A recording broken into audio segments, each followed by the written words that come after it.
Votre coop IGA Extra de Montmagny et l'espace santé Rachel Berry sont fiers de s'associer à CEMA TV pour la présentation de cette émission d'information.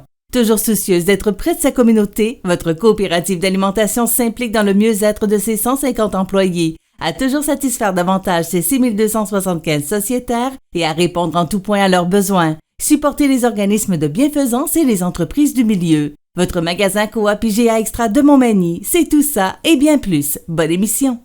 Les Caisses Desjardins de Montmagny-Lillet, fiers partenaires de l'émission Bonjour Côte-du-Sud. Tous ensemble, nous contribuons à faire rayonner des milliers de jeunes. Desjardins, toujours là pour faire briller la jeunesse.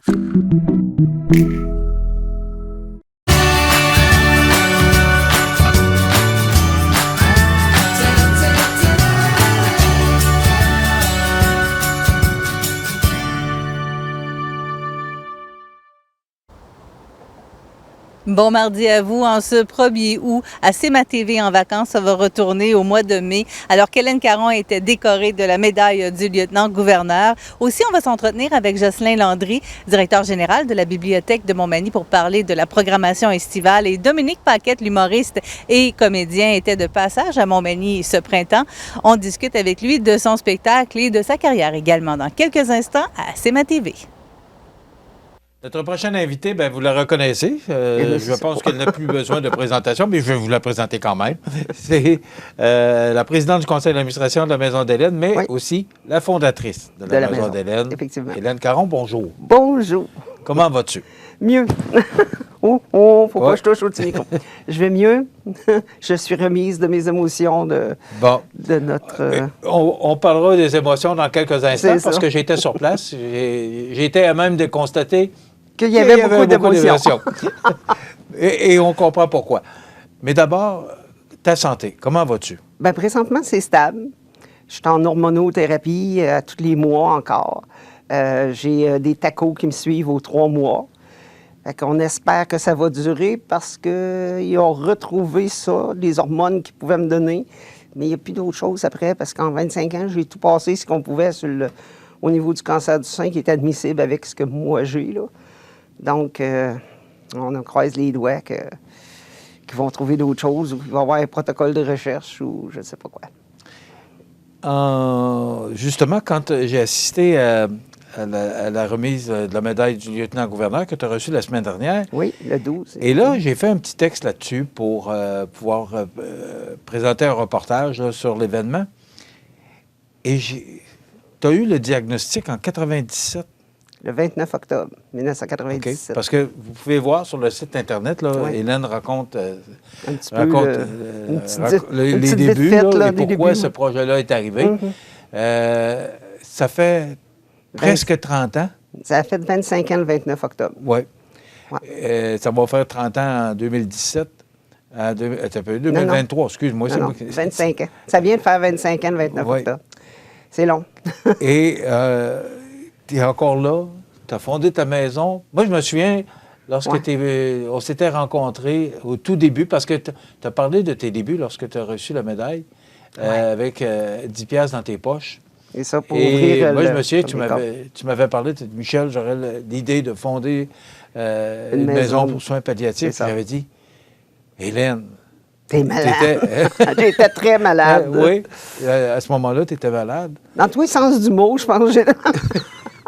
Et tout le monde, on se disait, oui, mais c'est un beau projet, mais d'abord parce que ta santé était fragile. Très, oui. De mettre sur pied, parce qu'on la voit, puis c'est tellement beau. Oui, et c'est près de 400 personnes qui sont passées cette maison-là depuis l'ouverture. Oui, on n'a pas atteint encore 400, mais 360 et quelque chose, là, sûr et certain. Puis il y en a qui sont venus en répit convalescence également, là. Mais qui sont venus en fin de vie, je crois bien que c'est 365, me semble, de mémoire. La question que je t'aurais posée lors de l'événement, c'est 25 ans plus tard, est-ce que c'est ce qui fait que tu es encore là avec nous autres, encore souriante, encore débordante, parce que tu es... ta joie de vivre, Hélène, elle transpire, Oui, elle est contagieuse un peu, je te dirais même. J'essaie de faire attention pour pas trop changer. Mais est-ce que ce projet-là, c'est sûr que ça m'a nourri. c'est ce qui t'a tenu en vie? envie, là, je le dis, partie, je le mets entre guillemets, là, envie, ouais. mais de te garder comme tu es là aujourd'hui? En partie, je te dirais, parce que c'est sûr que quand tu as des projets, quand tu as un but, ça t'aide à avancer, OK? Si je me fie aux embûches, des fois des commentaires ou des gens qui ne croyaient pas, ou qui disaient « on n'a pas besoin de ça ici », mais là, ils réalisent maintenant qu'on a besoin. On va parler du négatif, mais finalement, ils voient vraiment que le positif est là. Puis écoute, les gens, des familles, je te parle pas juste des personnes qui sont les bénéficiaires, qui sont là par maladie, mais je te parle des familles qui les accompagnent, les amis qui les accompagnent. Quand ils sortent de la maison d'Hélène, ils n'arrêtent pas de nous dire « c'est merveilleux, on est très bien, on ne se sent pas pris, on se sent pas... on est vraiment bien accueillis, les gens sont sympathiques, on ne sent pas que c'est un milieu de mort, on sent que c'est un milieu d'accompagnement vraiment pour ces gens-là. » Ben, on sait que ce sont des gens en soins Bien, en on fin sait, de vie, là. oui, Bon. les gens nous disent, on ne souhaite pas venir ici, mais ils disent, quand on vient comme visiteur, un coup qu'on a vu quelqu'un ici, c'est sûr et certain que s'ils ont affaire à mourir après, ils veulent venir. Avant ça, ils nous disent, « Ah, je ne veux pas y aller. » Tu sais, il y a toujours la crainte. C'est sûr que quand dans l'inconnu, on a peur. Hein? Le corps humain est fait comme ça. Mais un coup que les gens sont venus, qui ont passé, qui ont connu quelqu'un qui a eu des soins, ou même ressortis, parce qu'on en a qui sont ressortis, parce que là, il n'y avait plus la pression, il n'y avait plus le souci d'être chez eux, d'être un poids un peu pour les gens qui les accompagnaient, puis de voir dépérir quasiment avec eux les gens qui les accompagnent à la maison. C'est pas évident, ça, de te sentir comme un poids pour ta famille. Alors que quand tu arrives à la maison, bien, la femme reprend son rôle de femme, les enfants reprennent leur place, puis c'est les infirmières, les préposés qui en prennent soin. Il y a toujours quelqu'un 7 jours sur 7, 24 heures sur 24. Est-ce que c'est la maladie qui t'a amené à avoir ce projet-là ou c'est quoi qui te trottait déjà dans la tête? 2 choses. Chez nous, on est 10 enfants, je l'ai dit, hein, 5 garçons, 5 filles. Je suis la seule dans les 10 enfants qui n'en a pas eu. Fait que moi, j'avais pas... Je laissais pas de legs après, si tu veux. Parce que j'ai été mariée avec un homme et tout ça, on a essayé d'en avoir et tout, puis écoute, ça n'a pas fonctionné. Mais quand je repense, j'aurais pu adopter et tout ça. Mais moi, je voulais avoir mes propres enfants. Parce que je voyais tous les plus vieux chez nous, je suis la 9e de la famille. Je voyais tous les autres avoir leurs enfants. Puis écoute, j'en ai gâté, puis j'en ai bercé, puis j'ai changé de couche amplement dans ma vie. Sauf que c'est pas les tiens. Fait que je voulais laisser quelque chose. Quand j'ai su que j'étais très malade à 43 ans, je voulais laisser quelque chose que tout ce beau monde-là, c'est pas égoïste de penser à son monde qui nous entoure, hein, quand on est une grosse gang, puis de lui dire, bien, écoutez, si jamais vous en avez besoin, elle sera là. Elle sera là pour nous, puis elle sera là pour le maximum de monde possible qu'on va pouvoir recevoir. Sans frais, gratuitement encore. Ouais. Je te repose la question. Est-ce que c'est la maladie qui t'a amené vers ce projet-là ou tu avais déjà l'idée d'un tel projet? C'est vraiment, quand tu as eu le diagnostic du cancer du sein? Oui.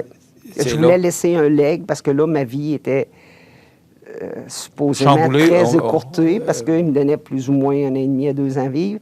Donc, je voulais laisser quelque chose. Je ne savais même pas si j'allais pouvoir, à ce moment-là, rendre le projet jusqu'au bout. Mais j'avais mis une équipe autour de ça pour être capable de dire, bien, écoute, 6 mois, ça ne fonctionne pas.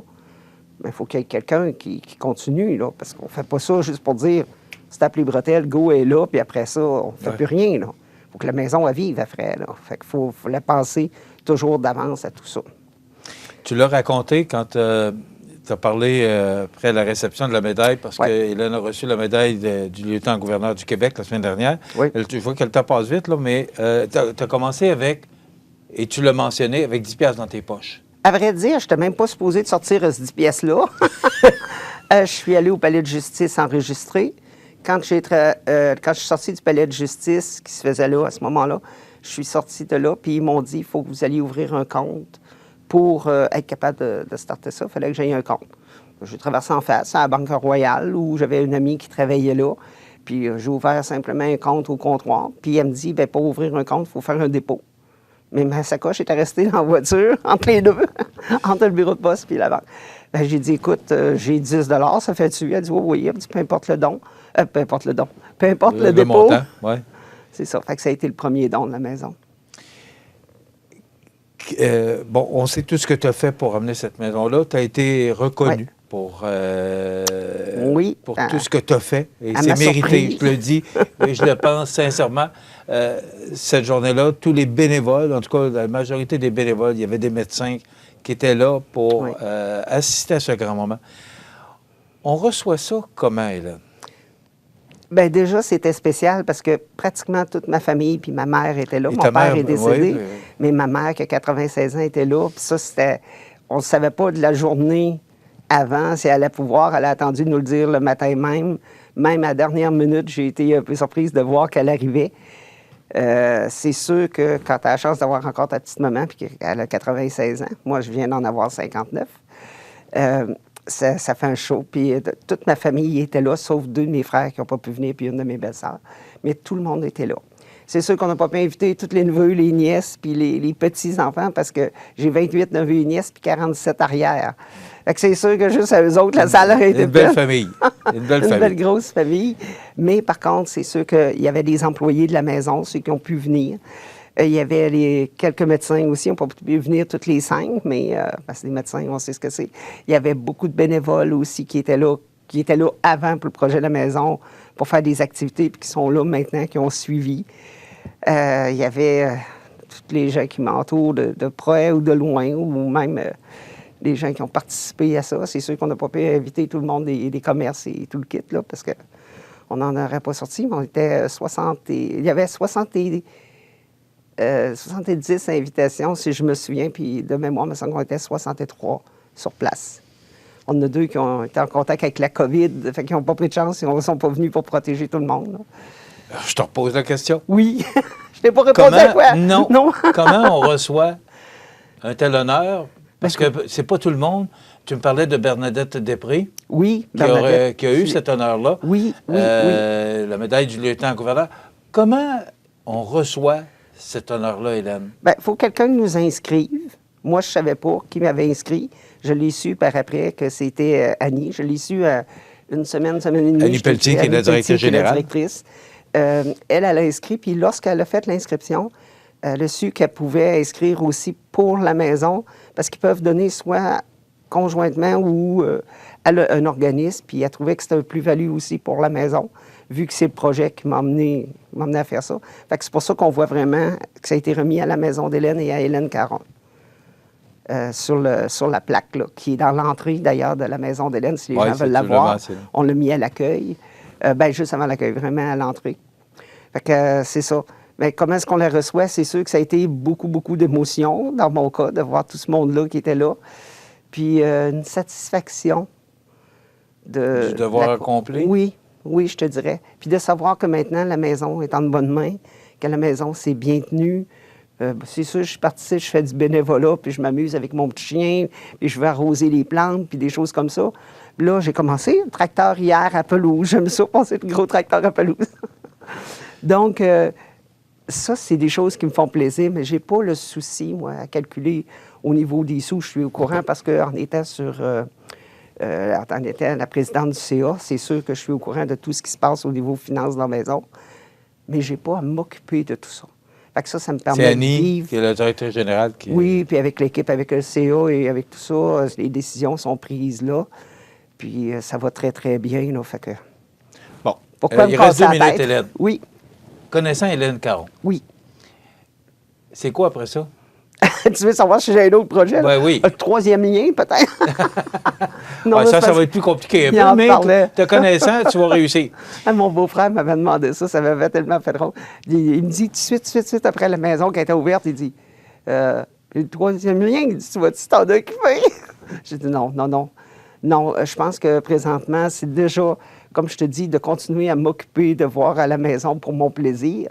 Déjà là, ça me nourrit comme projet parce que je vais rencontrer les familles, je vais voir les bénéficiaires, je prends le temps de m'asseoir puis de jaser avec eux, puis de voir si tu t'impliques auprès des personnes? Oui, à tous les jours. Ah oui, okay. Je te dirais, au moins 4 jours par semaine, je suis là. soit pour faire, comme je te disais, arroser mes plantes, puis ça fait de l'interaction avec les familles qui sont souvent dans le salon des familles. Des fois, on passe, puis les gens nous interpellent. Des fois, on est dehors à s'occuper des plantes dehors.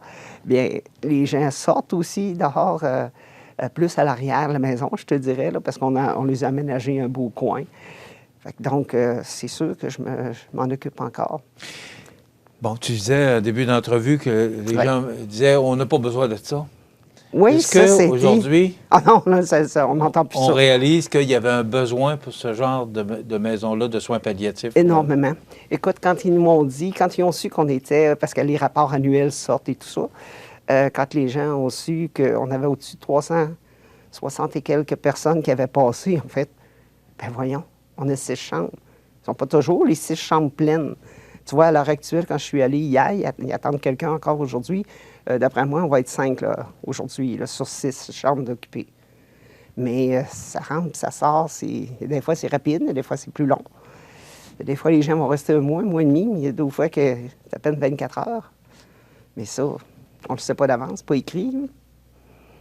Mais les gens l'apprécient vraiment beaucoup. Puis ça, c'est cher à mon cœur.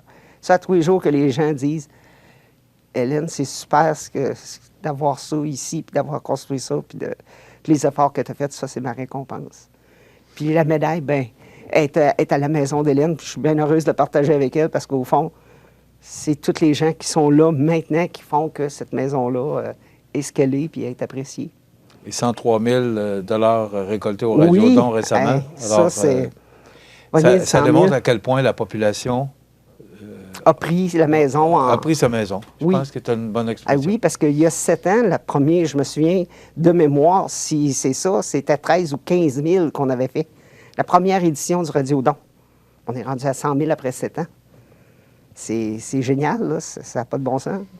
Les gens y croient, puis je suis très, très, très contente qu'ils se la soient appropriée, puis que ça dit c'est leur maison. Ouais. Merci beaucoup d'avoir été avec nous. Félicitations. C'est un honneur mérité.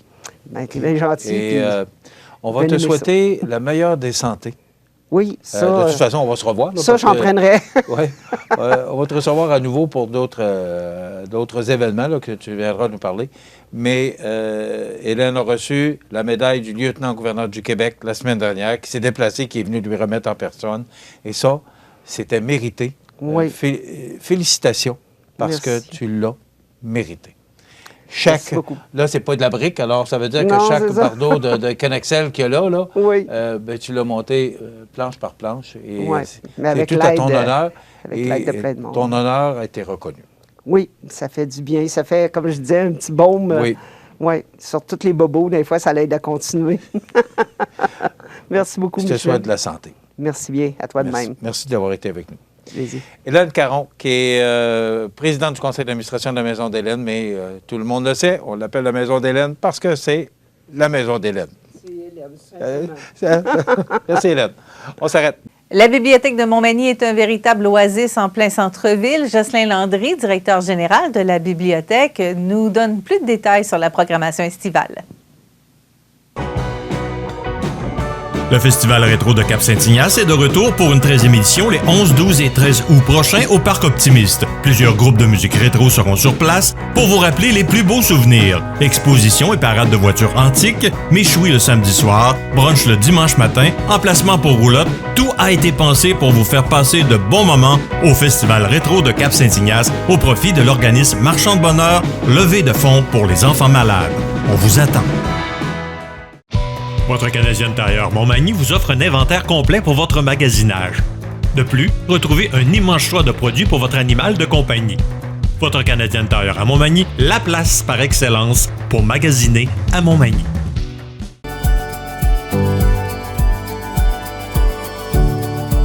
Promutuelle Assurance Montmagny-Lillet.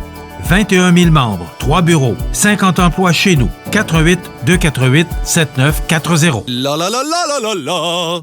Du 23 au 27 août, c'est le Festival du bûcher de Saint-Pamphile. Bingo le jeudi avec 4 200 $ en prix. Vendredi, plusieurs activités, spectacles en soirée avec Phil Lauzon, les deux frères et hommage à AC/DC avec High Voltage. Samedi, compétition forestière, structure gonflable, parade, spectacle avec Alter Ego, Québec Redneck Bluegrass Project et hommage à Bob Bissonnette. Dimanche, brunch, compétition et Paul d'Arèche en après-midi. Le Festival du bûcher de Saint-Pamphile du 23 au 27 août, festivaldubûcher.ca.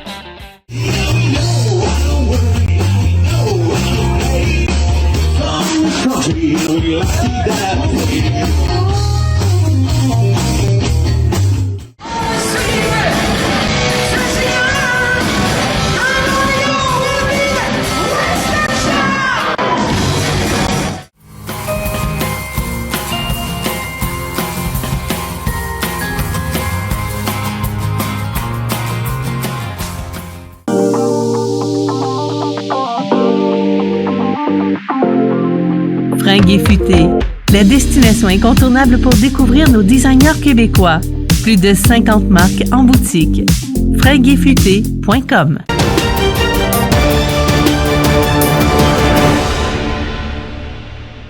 Vous regardez CEMA TV, le réseau de l'information sur la Côte-du-Sud. On a une magnifique bibliothèque à Montmagny. On est ici pour...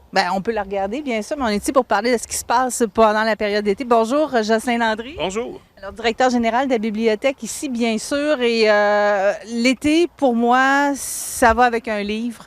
Ça va s'installer tranquillement, relaxer. La bibliothèque est ouverte tout l'été là, pour ceux et celles qui vont venir chercher des livres. Oui, on n'a pas de réduction d'horaire. Souvent, on voit ça, là, des bibliothèques qui sont moins actives l'été, mais non, au contraire, on a beaucoup de gens qui viennent emprunter des livres, même des visiteurs de l'extérieur qui s'achètent un abonnement pour 6 mois. Puis, donc, c'est une nouvelle clientèle l'été. Évidemment, cet été, il y a des activités aussi qui sont proposées. Je pense que l'activité majeure, c'est l'exposition Riopelle. C'est sûr que l'exposition Riopelle mobilise notre salle d'activité générale, mais l'été, on sait que c'est plus tranquille dans l'animation. Il y a des choses qui sont des incontournables. On le sait avec nos enfants, là, une fois par mois, on a un rendez-vous à la bibliothèque avec nos familles. C'est l'heure du conte des jardins. On s'assoit dans le secteur enfant, puis on vit toute une aventure de conte, mais aussi de bricolage. C'est-à-dire que les jeunes qui pourraient avoir... une journée de chaleur comme ça, une activité sur les bonhommes de neige, bien, ils vont confectionner des bonhommes de neige après l'activité. Je veux dire, nous avons donc des heures du conte thématiques qui ne lâchent pas pendant l'année. La littératie, l'été, là, des fois, c'est une glissade où les jeunes arrêtent de lire, mais au contraire, je pense qu'il faut pas lâcher. Donc, on a un rôle à jouer, puis c'est pour ça que l'heure du conte, c'est le premier samedi du mois à la bibliothèque de Montmagny, donc au début juillet, au début août, le 5 août, entre autres.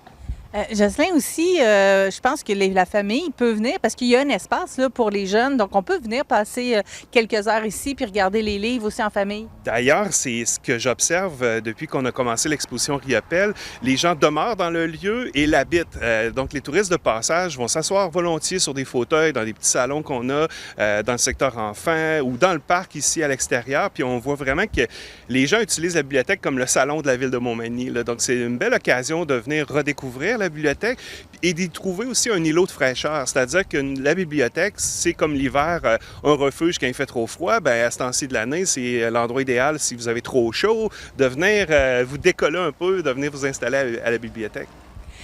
Et on peut en profiter justement pour regarder l'exposition. Ce qu'on propose à l'exposition, on rappelle, c'est gratuit. Oui. Peut-être que tu peux nous rappeler ce qu'on propose. Bien, vous savez, juste pour conclure sur l'ensemble des services de la bibliothèque, ils sont menus pendant l'été et on a même une biblio-vente qui vient de commencer. Donc, vous savez, on achète continuellement des livres pour être vraiment là où il faut comme bibliothèque et on doit en sortir à chaque année et c'est la fête là, présentement. Si vous voulez vous procurer des livres pas chers parce qu'on veut que les livres voyagent, bien, vous venez profiter de notre biblio-vente. J'ai dit biblio-mobile tantôt, je me reprends biblio-vente. Donc, c'est vraiment un tarif là, à votre guise. Là, c'est une contribution volontaire. Donc ça va bien. Là. De quelle façon que ça fonctionne? C'est où dans le bâtiment? C'est complètement du côté parc. On voulait que les gens découvrent un autre aspect de la bibliothèque, dont au rez-de-chaussée, là, c'est facile à trouver. Allez sur le site de la bibliothèque pour retrouver l'ensemble de nos activités, mais c'est vrai que la vedette cette année, c'est l'exposition Riopelle. C'est la plus grande exposition jamais réalisée par la bibliothèque. Puis, c'en est une qui a sa place au Québec présentement dans l'offre liée au 100e anniversaire de Jean-Paul Riopelle. Vous le savez que c'est la fête au Musée du Louvre, partout dans le monde. On célèbre l'artiste qui est souvent reconnu à l'étranger et moins connu chez nous. Donc, dans ce rôle de mémoire, la bibliothèque organise une 4e exposition qui a comme but d'entrer dans la vie de l'homme parce qu'on parle du peintre, mais on a cette chance d'avoir une proximité de par Mme Huguette Vachon qui est sa conjointe conjointe qui a vécu les 16 dernières années de sa vie ici à l'île aux Grues en sa compagnie. Bien, qu'est-ce qu'on fait ensemble? C'est qu'on a une exposition qui porte un nom assez évocateur, c'est Mon cher Jean-Paul, donc on a déjà cette proximité avec lui, mais c'est surtout les œuvres qu'on expose qui sont du registre de ses amis. Les amis de la fin de sa vie nous prêtent des œuvres, donc il y a 5 prêteurs qui nous ont permis d'avoir sur les murs de la bibliothèque des œuvres qui n'ont jamais été identifiées au catalogue raisonné de Riopelle. Là. Donc c'est des œuvres exclusives en fait, des œuvres qui ont appartenu à des propriétaires privés, qui se les ont parfois fait donner par Riopelle ou qui les ont acquises. Ils sont présentés dans notre magnifique salle d'exposition qui est dans un vieux presbytère où on retrouve la pierre, le bois, le verre, des matériaux nobles. C'est de toute beauté. D'ailleurs, les gens cet été n'arrêtent pas de vanter Montmagny de par la beauté là, de nos parcs et de nos arbustes, les fleurs. Mais la bibliothèque, c'est un beau prétexte pour emmener les gens au centre-ville. C'est gratuit. Ils sont rares les activités qu'on peut nommer là, en famille, qu'on peut faire l'été, qui sont gratuites. Et ça permet d'apprendre sur l'identité de Montmagny. Il y a une œuvre, entre autres, de M. Champlain-Charret qu'on voit dans toutes les pièces de théâtre, les films cette année, en lien avec Riopelle. C'était son meilleur ami, c'est un pilote d'avion. Bien, il y a une œuvre ici qui évoque bien son souvenir de chasse à l'île aux oies, exemple. Donc, on retrouve l'idée d'oiseau, l'idée d'oie blanche dans l'œuvre. Quoi d'autre que Riopelle pour transporter l'identité culturelle de Montmagny? Donc, les oies blanches, le canot Atlas, la chasse à la sauvagine. Ça va avec l'ensemble des services que la bibliothèque est en train de développer présentement, soit la conception d'un centre de conservation, un programme éducatif scolaire. Mais la cerise sur le sundae dans le cadre des fêtes de Riopelle, c'est vraiment l'exposition qu'on vous invite à venir voir, qui a commencé depuis le 15 juin puis qui se termine le 17 septembre. Donc, on vous rappelle que vous pouvez venir voir sur les heures d'ouverture de la bibliothèque, tout simplement. Et je pense qu'il faut rappeler que cette bibliothèque-là a une belle équipe de bénévoles. Vraiment, définitivement. Des fois, l'été, on a de la difficulté à garder nos travailleurs dans le marché du travail actuel ou d'en avoir les samedis matins. Nous, ici, à la bibliothèque, on est chanceux. On a une armée de bénévoles qui nous ont permis d'être ouverts le 1er juillet, le 24 juin. Ils sont là, fidèles au poste. Ils assurent les 37 heures d'ouverture de la bibliothèque. Ils vous accueillent. Ils accueillent présentement les visiteurs. Ils ont même eu une formation à aller visiter pendant une journée de temps les attraits touristiques de Montmagny. Donc, ils sont de véritables porte-parole touristiques. C'est eux, avec leur sourire, qui représentent Montmagny, qui ont du savoir-être et on est tellement fiers de les avoir. Une magnifique équipe de 75 bénévoles environ. Puis, on a une équipe là, de 4 à 5 employés là, qui assure de préparer l'ouverture, la fermeture de la bibliothèque, de donner le service aux clients. C'est une corporation à but non lucratif, la Corporation de la bibliothèque de Montmagny. Puis, des activités comme Riopelle sont rendues possibles grâce à tous ces mécènes. On pense à Montel, qui était le commanditaire majeur de l'événement, mais il y en a plein d'autres que je ne voudrais pas nommer pour ne pas en oublier. Mais définitivement, cette année, l'exposition Riopelle, ça a été une démonstration de comment un milieu peut se mobiliser, travailler en équipe. Ce n'est que du positif et ça a même permis de relancer des comités touristiques, des initiatives. Et je pense que l'on a une couleur qui est bien à nous cette année avec Riopelle. Donc ça, c'est pour cette année. On sait qu'on travaille déjà sur les prochaines années aussi du côté de la bibliothèque? Oui, bien, au moment où on se parle dans notre salle de conférence, il y a un architecte avec un employé municipal qui regarde des plans pour un futur centre de conservation. On va avoir des annonces à faire éventuellement, des œuvres qui nous sont données, des objets ayant appartenu à Jean-Paul Riopelle, qui permettront de rattacher le lien de Montmagny avec Riopelle. Parce que des expositions, on en a fait 4, c'est quand même exceptionnel. Il y a une notion d'assurance, de transport. Je crois qu'on doit concentrer nos efforts à associer le nom de Montmagny avec Riopelle et à garder ça de façon pérenne, comme le fait Baie-Saint-Paul, comme le fait Joliette et bien d'autres villes au Québec présentement. Nous, on se doit de garder un lien à l'année et puis le centre de conservation permettra à des universitaires, à des écoles de venir nous voir, puis de voir des artefacts, des objets, puis d'avoir aussi des œuvres là, en montre à l'année longue. Oui, parce que le centre de conservation, c'est pas seulement un garde-robe pour cacher des œuvres qu'on a accumulées, c'est vraiment pour les rendre accessibles aux gens aussi. Oui, j'aime bien l'idée du garde-robe parce que notre bibliothèque, c'est pas un remisage de livres, c'est un lieu de rencontre, d'échange, un troisième lieu après la maison puis le travail, c'est le lieu de rencontre. Bien, autant notre animation va dans ce sens, autant nos expositions que nos autres projets, c'est toujours dans une idée de fierté, de mise en valeur de notre identité, puis Ça va dans la charte de qui on est, la Corporation de la Bibliothèque de Montmagny, donc un lieu vivant, dynamique et positif. Alors, on va aller faire un petit tour à la bibliothèque et on invite les gens à s'y rendre pour avoir accès à l'horaire. À quel endroit est-ce qu'on peut se rendre? Sur le site web de la Ville de Montmagny, vous allez trouver facilement l'horaire de la journée. Vous vous présentez sur nos heures d'ouverture, c'est gratuit. Si vous n'êtes pas membre, nos bénévoles peuvent vous entrer membre. Pas besoin d'être membre de la bibliothèque pour venir visiter. Emmenez votre famille là, cet été si vous voulez leur faire découvrir. Puis si vous voulez vous initier à l'art visuel, bien, Riopelle, il est vraiment accessible. Merci beaucoup, Jocelyn Landry. C'est un plaisir. Donc, il est directeur général de la Bibliothèque de Montmagny. On vous invite à venir faire un tour à cette oasis dans la ville. Avez-vous raté le spectacle de Dominique Paquette? Bon, on vous propose non pas un extrait de son spectacle, mais l'entrevue réalisée avec lui lors de son passage à Montmagny ce printemps. Du 23 au 27 août, c'est le Festival du bûcher de Saint-Pamphile. Bingo le jeudi avec 4 200 $ en prix. Vendredi, plusieurs activités, spectacles en soirée avec Phil Lauzon, Les Deux Frères et hommage à AC/DC avec High Voltage. Samedi, compétition forestière, structure gonflable, parade, spectacle avec Alter Ego, Québec Redneck Bluegrass Project et hommage à Bob Bissonnette. Dimanche, brunch, compétition et Paul Darèche en après-midi. Le Festival du bûcher de Saint-Pamphile du 23 au 27 août, festivaldubûcher.ca. Un tout nouveau service de balade en triporteur électrique est offert à Montmagny. Les personnes, âgées de 55 ans et plus, peuvent profiter gratuitement de cette nouvelle activité qui leur permet une promenade sécuritaire dans les parcs et les plus beaux espaces publics de la ville. Le service est disponible du lundi au vendredi jusqu'au 18 août. Pour en savoir plus et pour réserver une balade, visitez leville.montmagny.qc.ca/triporteur.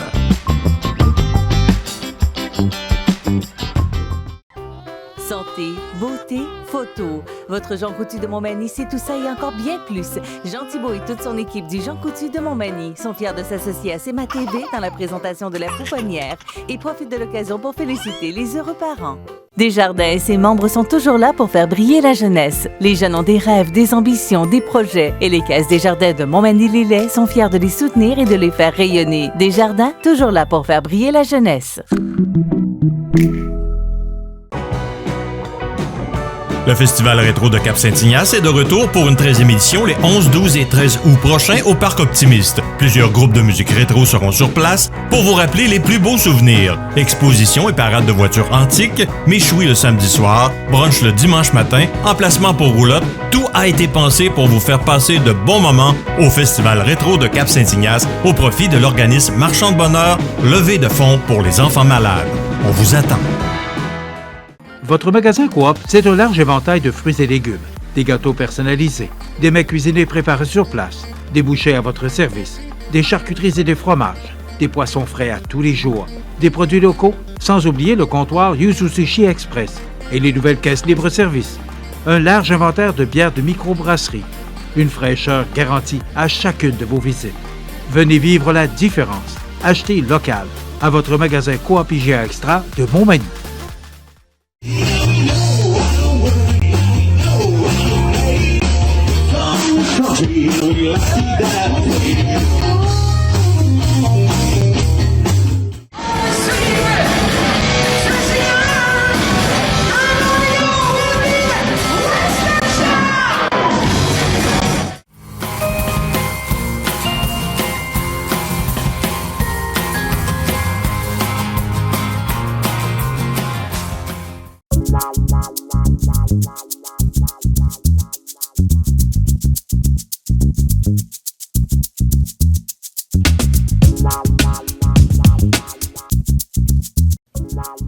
Chez Matériaux Blanchette à Saint-Pamphile, nous sommes à la recherche actuellement d'un mécanicien industriel avec plusieurs horaires.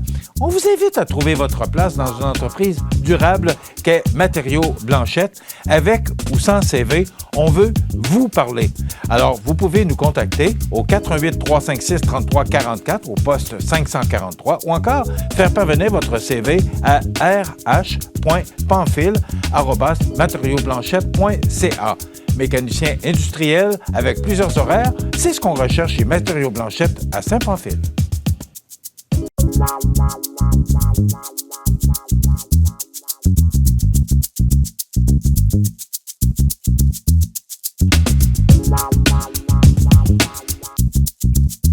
La résidence funéraire Boulanger vous propose une gamme complète de services personnalisés afin de répondre à tous vos besoins en matière de funérailles. Nous vous fournissons des installations de services innovants qui répondent en évolution des familles d'aujourd'hui. Nous prenons soin de vous afin que vous puissiez vous concentrer sur ce qu'il y a de plus important, votre famille, vos amis et vous-même. Salon funéraire adapté pour votre plus grand confort, grand stationnement et facilité d'accès. La résidence funéraire Boulanger, pour bien faire dans la dignité. Vous regardez C'est ma TV, le réseau de l'information sur la Côte-du-Sud. On a le plaisir cette fin de semaine de recevoir un humoriste qui est très, très apprécié de tout le monde et avec raison. Dominique Paquet, bonjour. Bonjour, ça va bien? Ça va bien, vous? Oui, ça va très bien, merci. Alors, vous allez être à la salle à Edwin Bélanger ce samedi. On le dit tout de suite, là, la salle, c'est complet. Ça vaut pas la peine d'essayer d'appeler pour avoir des billets. C'est plein et avec raison parce que le spectacle est vraiment très apprécié. Là. Ça fait un petit bout de temps déjà que vous êtes sur la route avec ce spectacle-là. Oui, ça fait, ben en fait, un petit bout de temps, pas tant que ça fait, tu sais, théoriquement, ça fait même pas, ça va faire 1 an au mois de mars, parce qu'on avait fait la première au mois de novembre 2021, sauf qu'une semaine et demie à peu près après la première médiatique, le gouvernement fermait tout encore jusqu'au mois de mars. Fait que moi, tu sais, le feeling que j'ai avec cette tournée-là, c'est qu'on roule quand même depuis le mois de mars maintenant. Ça va faire 1 an bientôt là, que là, on sent vraiment que la tournée est commencée. Tu sais. Puis juste en passant, je me suis fait dire qu'il restait un billet. Ouais. Il en restait un, ouais. Fait que s'il y a quelqu'un qui est tout seul, qui veut venir voir le show, il reste un billet. Dépêchez-vous, dans 5 minutes, il n'y en aura plus. Mais merci pour l'information, pour un billet. À quoi on peut s'attendre pour ce spectacle-là? C'est dans la même lignée que mes autres one-man shows. Là. C'est de l'humour léger. C'est de l'humour léger. Je pense que les gens qui viennent assister à mes shows, ils aiment décrocher, mettre le cerveau à off, mettre la switch à off, puis juste passer un bon temps, puis juste se bidonner puis rire. Mettons, là, je pense que c'est pas mal ça. C'est comme je disais, c'est dans la même lignée que les autres shows, sauf que celui-là, la différence, c'est que j'ai pas d'entracte. Fait que le feeling est quand même le fun. C'est la première fois que je fais un one-man show pas d'entracte. Le feeling est quand même le fun d'avoir une montée constante avec le show, de pas rien avoir qui vient mettre un frein au spectacle, là, tu sais. Fait que c'est pas mal ça, là. C'est quelque chose qui est beaucoup demandé maintenant, les spectacles sans entracte, justement. Pour l'artiste, j'imagine que ça demande un gain d'énergie supplémentaire. De quelle façon vous gérez ça, vous? Moi, honnêtement, je trouve pas, moi. Je trouve pas. Moi, je trouve ça... Pour vrai, tu sais, je trouve que ça prend plus d'énergie, quasiment à la limite, d'avoir un entracte puis d'arrêter, tu sais.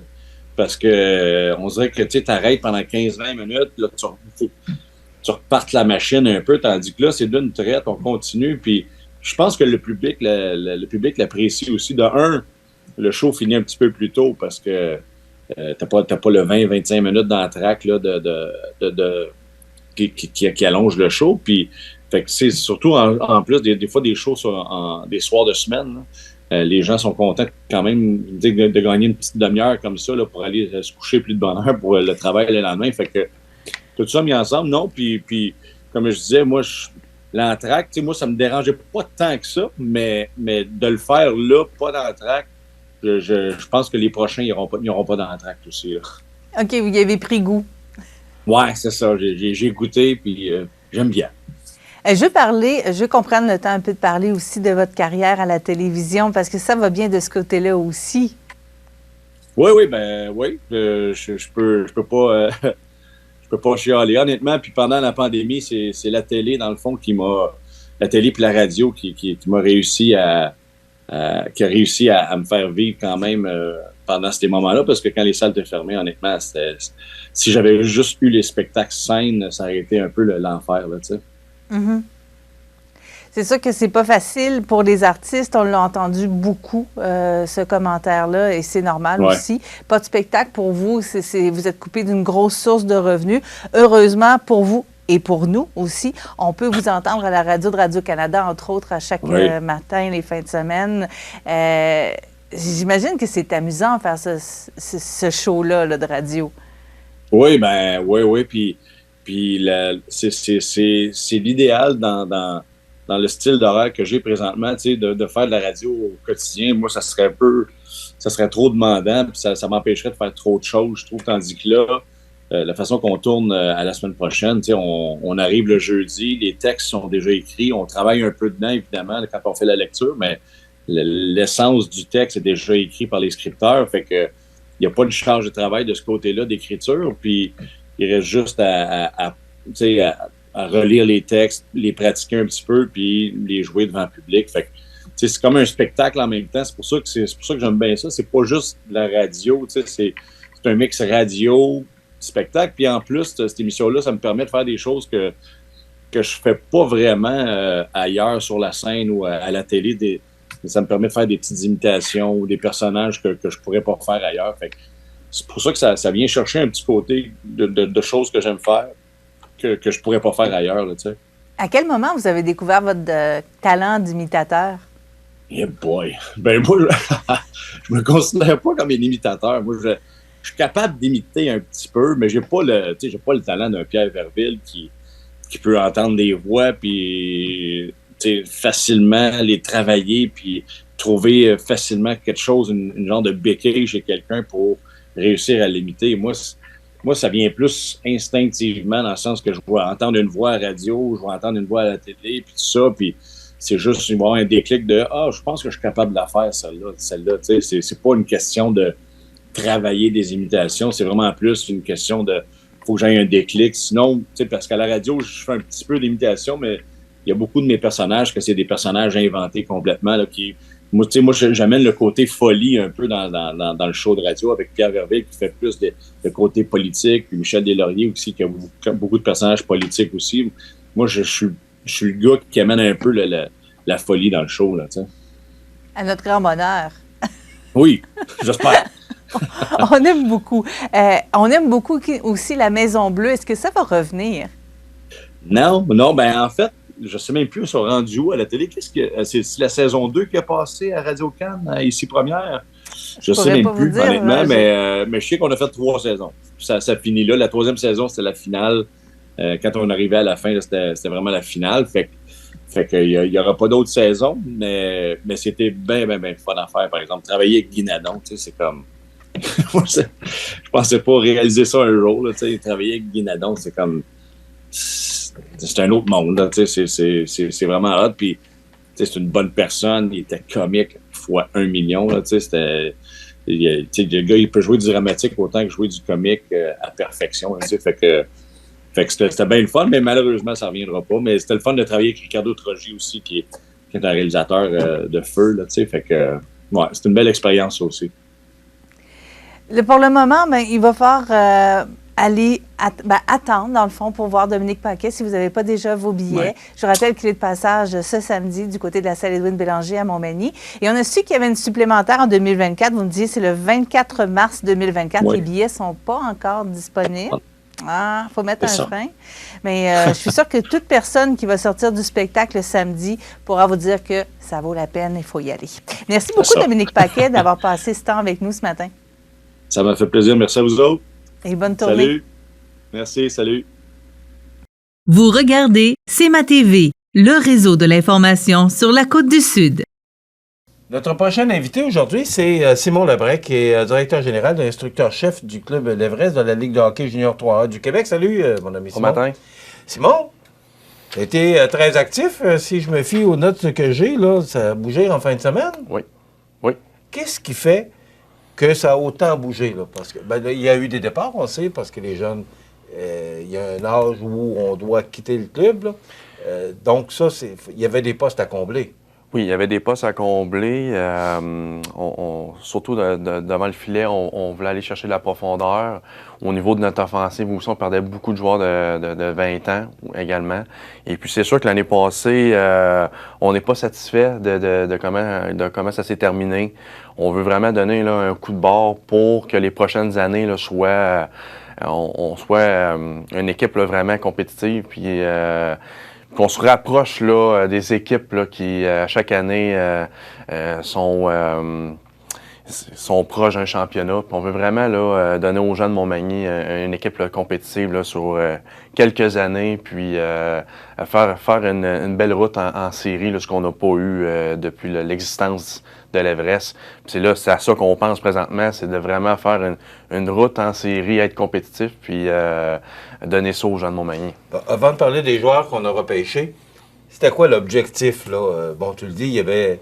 on veut donner une équipe plus compétitive, mais le fait d'aller chercher des joueurs de l'extérieur, de les ramener à la maison, c'était quoi l'objectif premier pour Simon Labrec? Ben, l'objectif premier, c'est on voulait aller chercher beaucoup de profondeur dans notre repêchage. Alors, on a commencé là, à aller chercher 2 choix de deuxième ronde en début de repêchage. Ça nous donnait 2 choix de première ronde. Est-ce qu'on était avantagé par rapport aux choix qu'on avait? Bien, avant cette transaction-là, on avait 2 choix de première ronde. Alors, on était quand même bien placés. On avait 2 choix de troisième. Puis on avait quand même une belle profondeur pour le reste du repêchage. Mais je voulais aller chercher 2 autres choix dans les 3 premières rondes pour avoir 6 choix dans les 3 premières rondes. Alors, j'ai réussi à faire ça. Par la suite, on avait un objectif d'aller chercher Julien Hébert, là, qui vient de Cap-Saint-Ignace ou de Montmagny, là. Un joueur de la place qui a joué junior majeur depuis qu'il a 16-17 ans. Et puis, avec ces choix-là, j'ai réussi à faire une transaction et aller chercher Julien Hébert, là, ce qui a donné quand même un bon coup de barre pour notre équipe, là, parce que Julien, l'année prochaine, va avoir 20 ans, va avoir un gros impact dans notre équipe. Alors ça a été toute qu'une transaction pour nous autres. On était super contents parce que c'est un joueur de la place et non seulement ça va être un joueur d'impact dès l'année prochaine. D'avant, c'est un joueur de centre? Ou... je pense qu'il peut jouer un peu partout. Là, au centre, à l'aile, Julien, je pense que c'est un joueur qui est capable de s'adapter partout. Là. Fait on va valider ça en début de saison, là, mais Julien, ça va être un joueur qui va être un leader, qui va amener beaucoup d'offensives chez nous. Puis on est super content d'avoir fait cette transaction-là. Et puis par la suite, on s'est permis de prendre une chance là, sur le cas Félix Riverain. Félix Riverain, lui, a joué chez nous à 17 ans, a eu une bonne saison avec nous. Pourquoi qu'on l'avait transigé l'année passée, c'est qu'on pensait qu'il passerait à la prochaine étape là, au junior majeur, ce qui était le cas en deuxième moitié de saison. Et puis, c'est un joueur qui appartient au Voltigeurs de Drummondville. Drummondville, l'année prochaine, vont faire ça va être une équipe qui va être parmi les équipes là, qui veulent remporter le championnat. Alors, si jamais Félix n'a pas l'opportunité de faire l'équipe à cause de leur profondeur, ben, il va pouvoir revenir avec nous et jouer un rôle très, très important. En plus, il a seulement 19 ans. Alors, on a la possibilité de l'avoir sur 2 ans. Là.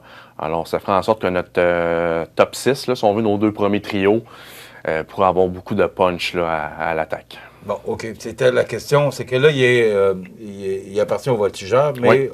On l'a pour 2 ans à Montmagny. Possible. Bien, possible. À moins qu'il soit rappelé à Drummondville. Si jamais l'année prochaine, il joue junior majeur, bien, on a encore la possibilité de le ramener à 20 ans. À 20 ans, on le sait, seulement 3 postes disponibles par équipe, là, des joueurs de 20 ans.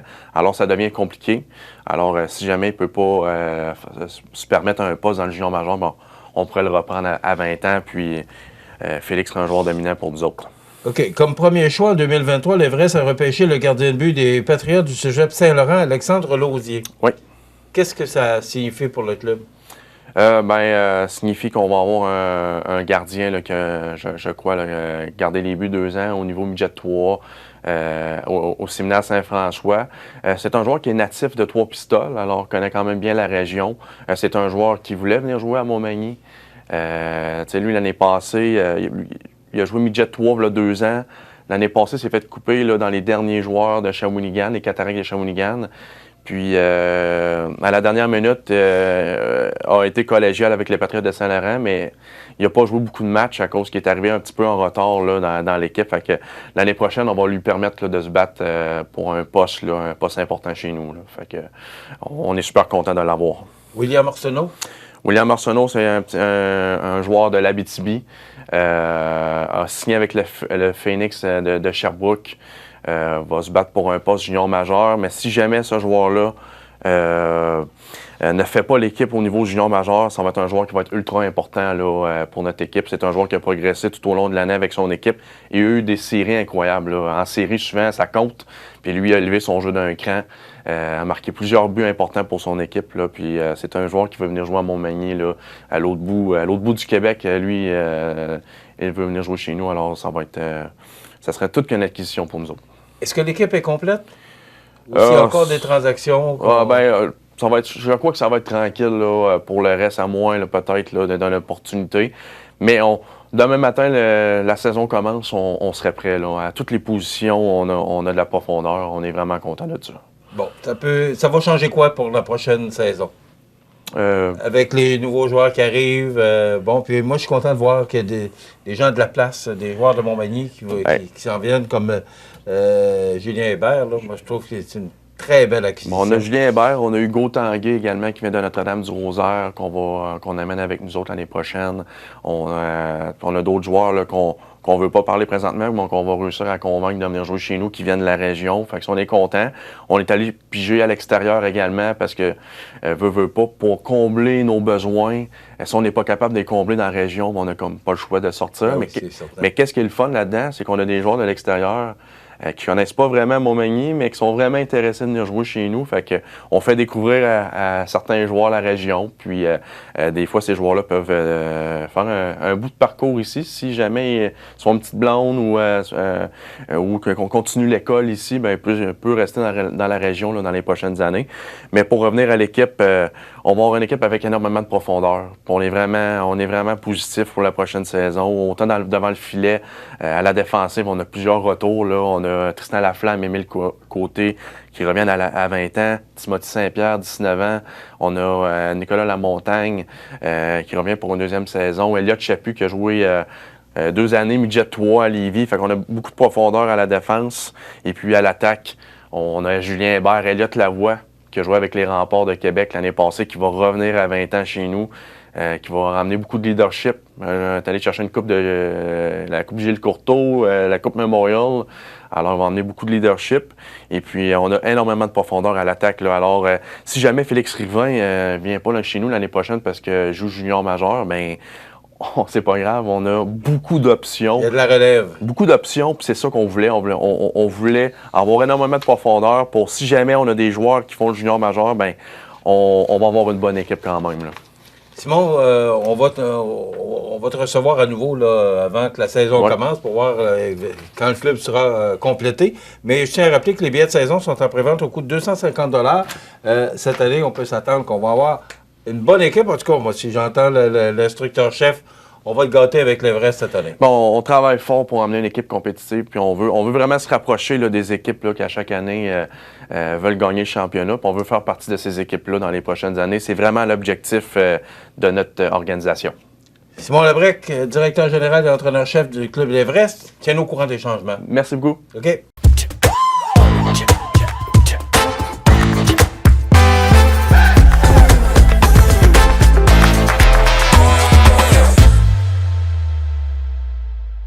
Pour rejoindre la salle de nouvelles de CMA-TV, nouvelles au pluriel @cmatv.ca ou encore 88 241 13 13 poste 226. Vous regardez CMA-TV, le réseau de l'information sur la Côte-du-Sud. Madame la ministre, vous êtes aujourd'hui chez Ressort Liberté pour nous faire une belle annonce. Pouvez-vous nous parler pourquoi vous êtes ici aujourd'hui? Bien, ça va me faire plaisir. Donc, je suis ici à titre de ministre qui est responsable de l'Agence de développement économique du Canada pour les régions du Québec. Puis le rôle de l'agence, c'est d'accompagner les entreprises dans la réalisation de leurs projets. Et donc, Ressort Liberté nous ont présenté un beau projet pour le développement de leur entreprise et DEC a fourni 1 million pour le total du montage financier qui est autour de 7 millions.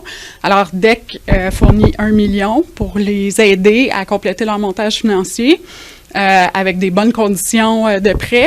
Et comme ça, l'entreprise va pouvoir réaliser son projet qui vont leur permettre de développer des nouveaux produits puis de commercialiser ça plus tard. Vous aviez à peu près une quinzaine de projets qui ont été retenus particulièrement. Pourquoi Ressort Liberté? Bien, nous, on retient les projets qu'on pense qui sont porteurs, qui permettent vraiment à l'entreprise d'être se spécialise dans le support aux PME. Donc, c'est des entreprises qui peuvent connaître une croissance, qui ont des projets qui peuvent les aider parfois au niveau de la productivité, parfois au niveau de la recherche, de l'innovation, du développement, parfois au niveau de la commercialisation. Et donc, le projet qui a été soumis par Essor Liberté cadrait parfaitement dans ce que fait l'agence et c'est pour ça qu'on est là pour les aider à réaliser leurs rêves et voir l'entreprise prendre encore plus d'expansion puis de part de marché. Est-ce que c'est une première pour le développement économique, ce genre de réalisation de projet, ou c'est récurrent chaque année? L'agence a 13 bureaux d'affaires à travers le Québec et donc, dans toutes les régions, on est là vraiment en appui avec les PME. L'agence est très près du secteur, très près des PME partout au Québec. Puis le rôle de l'agence, c'est vraiment de participer au développement économique de toutes les régions en tenant compte des défis qui sont présents. Tantôt, quand j'ai rencontré les propriétaires de l'entreprise, on discutait entre autres des enjeux reliés à la main-d'œuvre. Donc, des fois, d'améliorer la productivité de l'usine, ça peut faire en sorte qu'on pallie un petit peu à la rareté de la main-d'œuvre. Donc, c'est des projets qu'on fait un peu partout à travers le Québec pour des belles PME comme Essor Liberté.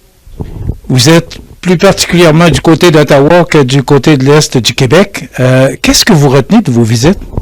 Bien, ici, en fait, ça fait plusieurs fois que je viens parce que, à Montmagny, mais aussi dans les municipalités avoisinantes, parce qu'il y a beaucoup d'innovation, il y a beaucoup de PME ici, et il y a aussi des centres de transfert technologique, il y a beaucoup de recherche et d'innovation, puis l'agence sert tout à fait à ça, c'est-à-dire donner une impulsion aux PME pour partir leur projet parfois, ensuite l'amener ailleurs, grossir l'entreprise, améliorer la productivité. Donc, je vais à Ottawa, mais juste 6 mois par année. Quand la Chambre siège, mais le reste du temps, je me promène partout au Québec pour rencontrer les entrepreneurs puis être sûr que les programmes sont bien adaptés aux réalités du terrain. En terminant, il y a une petite question, je ne peux pas m'empêcher de vous la poser. Qu'est-ce qu'une ministre des Sports? C'est quoi l'alliance entre le Développement économique Canada et la ministre des Sports? Bien, c'est sûr que c'est 2 portfolios différents. D'un côté, ça me permet de rencontrer des gens partout au Canada parce que sport, c'est un ministère là, qui couvre vraiment le Canada au complet. Et du côté du développement économique, on est vraiment concentré ici au Québec. Donc, ça peut paraître déconnecté, mais en même temps, ça ne l'est pas parce que autant le développement économique que le sport, c'est à propos des humains. Quand on aide des entreprises, quand on aide des PME, quand on soutient des athlètes, des entraîneurs, on fait ça d'abord et avant tout pour soutenir les humains qui sont derrière ces projets-là. Donc, moi, c'est à ça que je connecte. Puis, aux gens chez Essor Liberté, c'est la même affaire. C'est du bon monde qui sont super créatifs, innovants, puis qui veulent aller plus loin. Donc, c'est un plaisir d'être ici. Merci, Mme la ministre. Ça me fait plaisir à moi aussi. C'est ce qui complète l'émission du 1er août à CMA TV en vacances. Et demain, on va s'entretenir avec Élisabeth Caron, qui est directrice générale chez Formaca. Bien sûr, chronique culturelle en compagnie de Mireille Soucy, des Arts de la scène. Et Karine Boutin vient nous visiter pour nous parler du Havre des femmes. Le Festival rétro de Cap-Saint-Ignace est de retour pour une 13e édition les 11, 12 et 13 août prochains au Parc Optimiste. Plusieurs groupes de musique rétro seront sur place pour vous rappeler les plus beaux souvenirs. Exposition et parade de voitures antiques, méchoui le samedi soir, brunch le dimanche matin, emplacement pour roulotte. Tout a été pensé pour vous faire passer de bons moments au Festival rétro de Cap-Saint-Ignace au profit de l'organisme Marchand de Bonheur, levée de fonds pour les enfants malades. On vous attend. Le club de golf Montmagny est un superbe terrain de golf avec son panorama donnant directement sur le majestueux fleuve Saint-Laurent. Son parcours de 18 trous en normale 72 a de quoi donner des maux de tête même aux habitués de ce sport. D'une distance de 6400 verges, le club de golf Montmagny mettra à profit l'ensemble des bâtons dont vous disposez. Vous voulez passer du bon temps dans un décor magnifique? Le club de golf Montmagny. Pour information, 88 248 1872 ou golfmontmagny.org.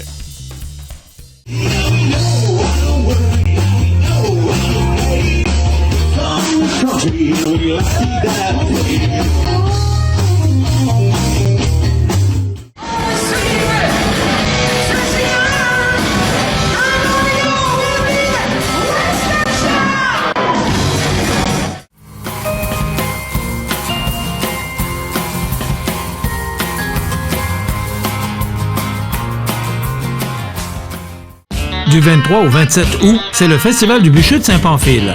Bingo le jeudi avec 4200 $ en prix. Vendredi, plusieurs activités, spectacles en soirée avec Phil Lauzon, Les Deux Frères et hommage à AC/DC avec High Voltage. Samedi, compétition forestière, structure gonflable, parade, spectacle avec Alter Ego, Québec Redneck Bluegrass Project et hommage à Bob Bissonnette. Dimanche, brunch, compétition et Paul Darèche en après-midi. Le Festival du Bûcher de Saint-Pamphile du 23 au 27 août, festivaldubûcher.ca. Desjardins et ses membres sont toujours là pour faire briller la jeunesse. Les jeunes ont des rêves, des ambitions, des projets et les Caisses Desjardins de Montmagny-Lillet sont fiers de les soutenir et de les faire rayonner. Desjardins, toujours là pour faire briller la jeunesse.